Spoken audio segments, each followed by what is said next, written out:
Hi guys, so this is Pcq4. It's hand fiddlers again because I can't help it.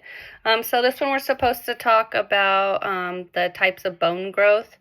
So the first thing that we have to know is that the bones, there's different types of bones. There's the let me get the word right here. The long bone.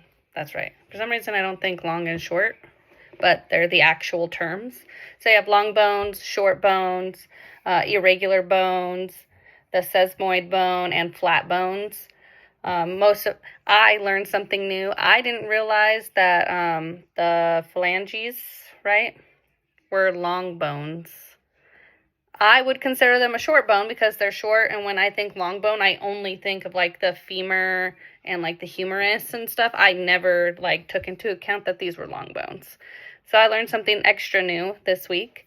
And then I learned that the short bones were like short and like stubby bones. So if that makes sense.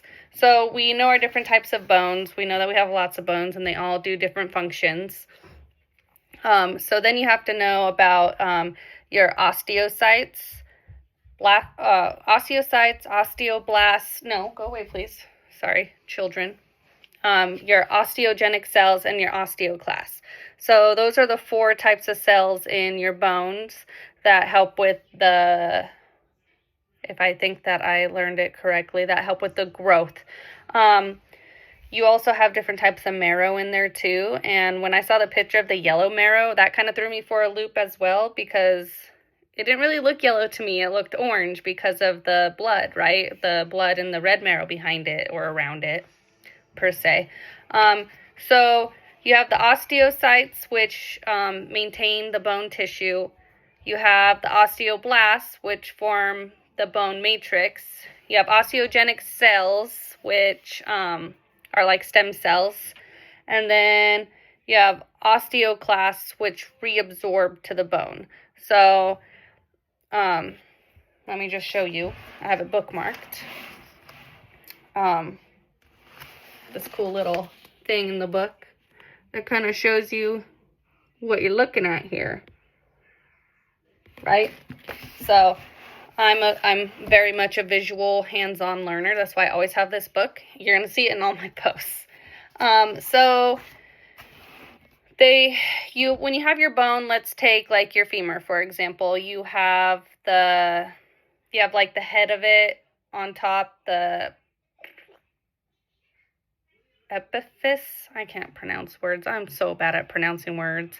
The head of it, and then you have the long portion, the diaphysis, and then you have the bottom epiphysis, right?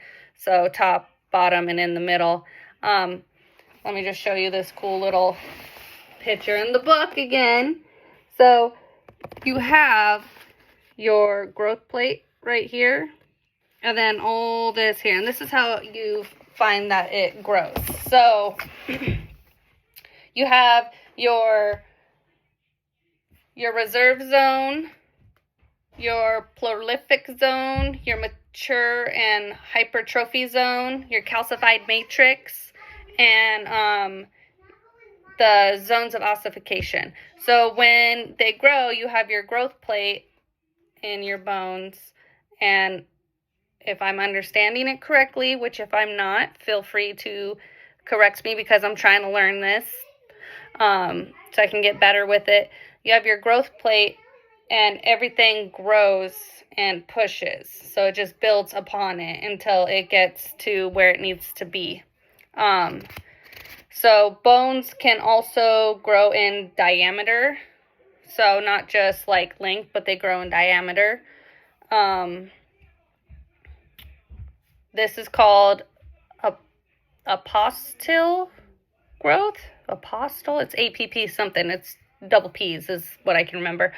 And so this one, basically you take the osteoblasts, or the osteoclasts with the C, the osteos with the C, and they grow and reabsorb old bone lines, and then it causes the ossification so that it like continues to grow. I found the fracture portion to be the most intriguing for me because working in the ER, I see lots of broken bones, and I ask my doctor questions all the time about them. So the very first time I saw a green stick, it was like a chunk. It looks like a chunk is missing from the bones. That was super, super intriguing to see because you wouldn't think that, a chunk could just come missing out of your bones like that, but they can. I thought bones were a whole lot more solid than that, but unfortunately, that's what can happen sometimes. I also learned that spiral fractures are a little more difficult, and the healing process for those realistically is just you don't call it a hard cast, like a firm one. Our orthopedic always just puts fiberglass splinting on one side and then ace wraps it, and you pretend that's a cast for a little while.